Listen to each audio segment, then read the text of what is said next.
All right, good morning. So we're almost in May.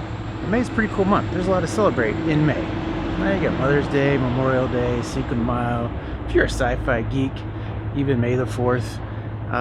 Believe it or not, there's even a day for those of you that celebrate those sea monkeys. That would be May 16th. Yeah, that's really a thing. But there's something else we celebrate in May that is so cool that the whole month is set aside for it. That two-wheeled... Hello, Nurses Week.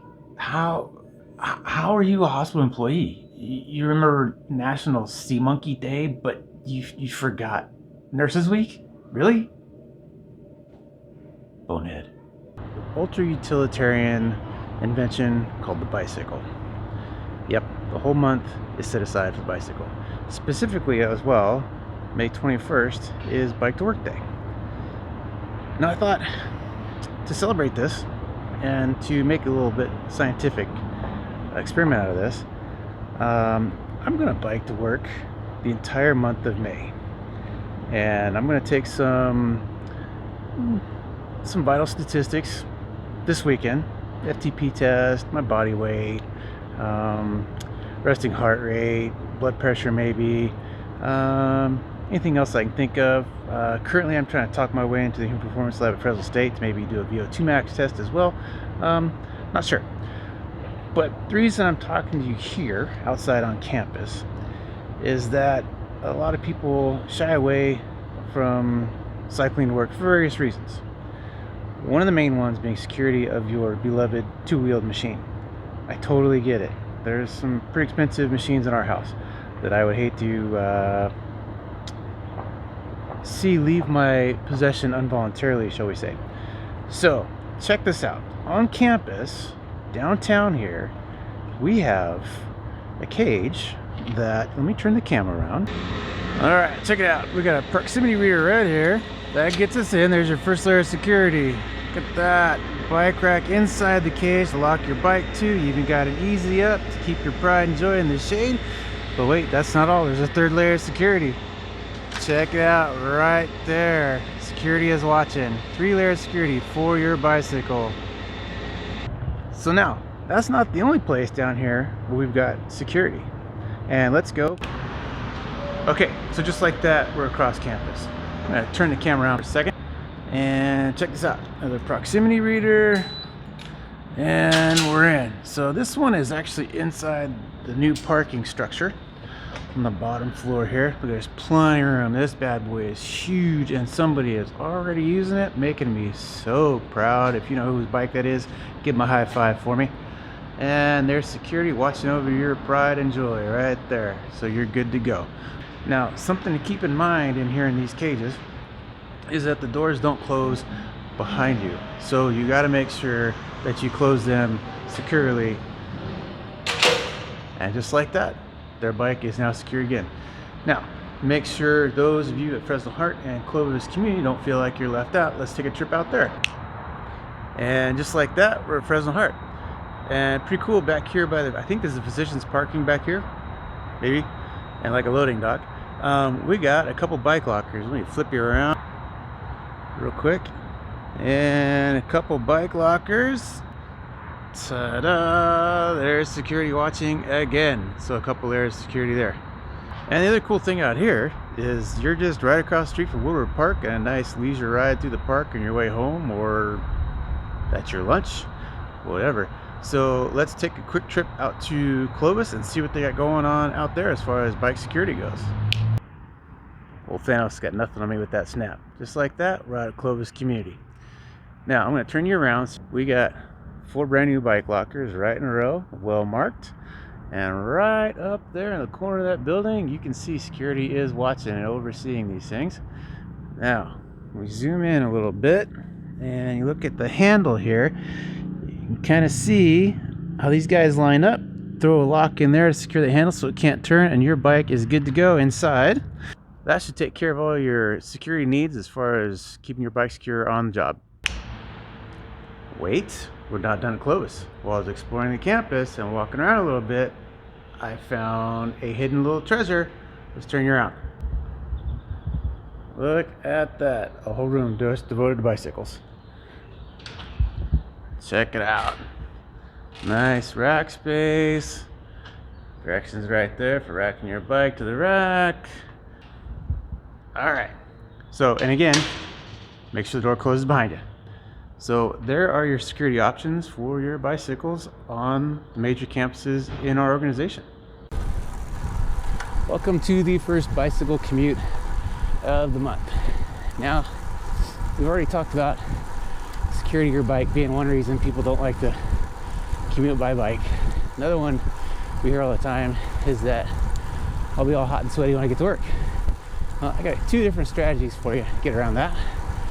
One, especially if you're working downtown, you got this little department down there called the Employee Fitness Center.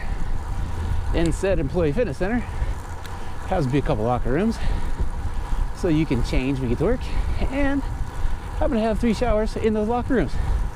Take care of that sweatiness issue. So another way around that is an e-bike. And with an e-bike, you could be, I don't know, pedaling only about 25% as much effort as I am now. So that will help your issues with being sweaty too. Now I know some of you thinking e-bike, thinking, oh my gosh, the cost of it. So an e-bike, it might cost a little bit. I don't think they're going to cost as much as you think they might. But I figured out at the beginning of the month, I'm spending $4.32 round trip to drive myself to work every day. So multiply that out. I think I'm doing 21 commutes to work by bike this month. So multiply that out, it's around 90-ish dollars if I remember right. Depending on what the gas does over the month, and summer price is approaching, which is going to go up. So we may be pushing over $100. So by commuting by bike, it can actually pay for itself over time.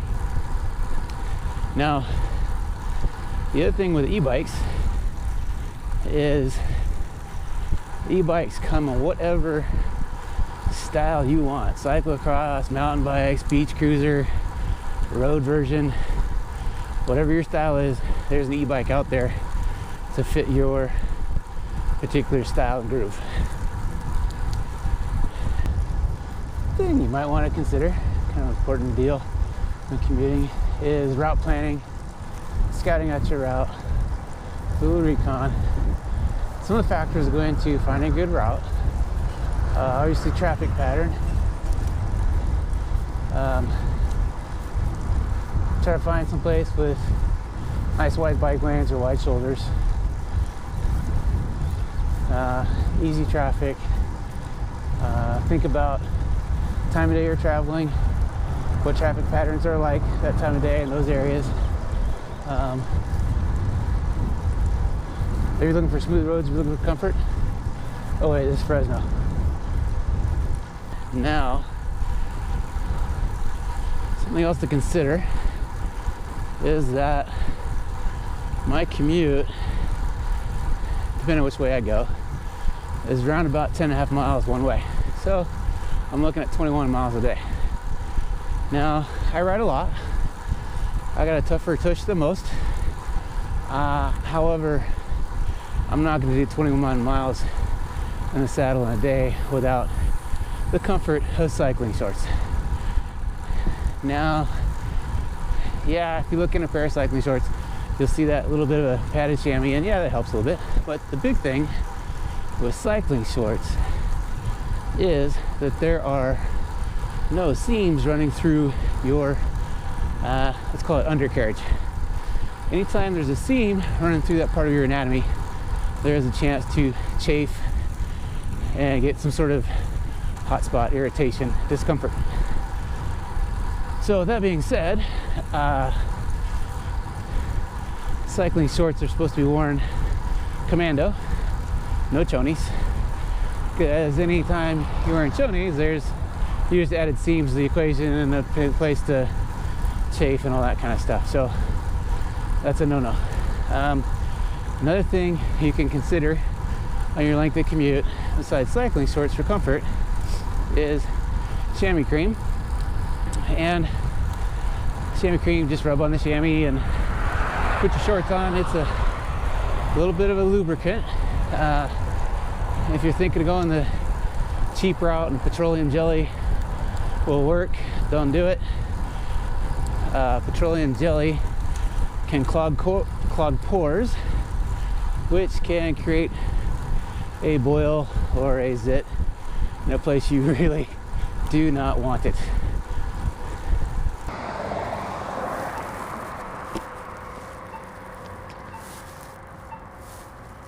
Water, you'll also want water.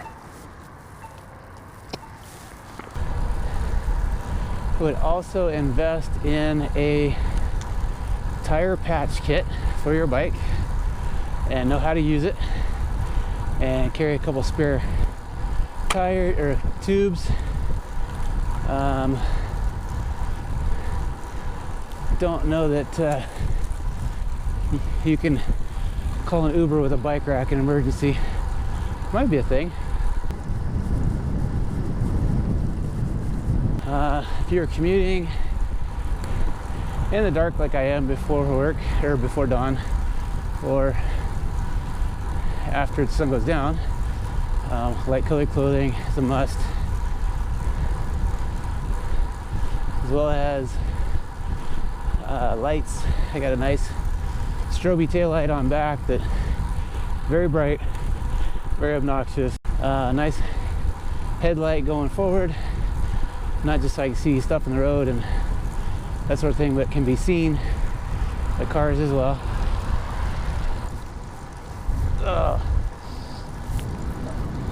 It's a good thing we don't have smell-o-vision. Did I mention planning out your route?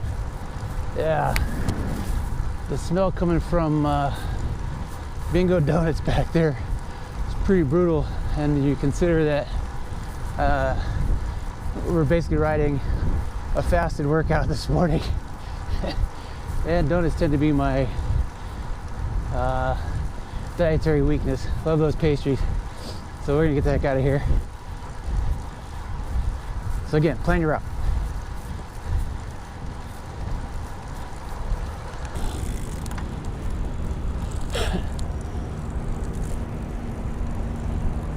All right, and the payoff of riding downtown before the sun comes up is how beautifully lit campus is. A very pretty place in the morning.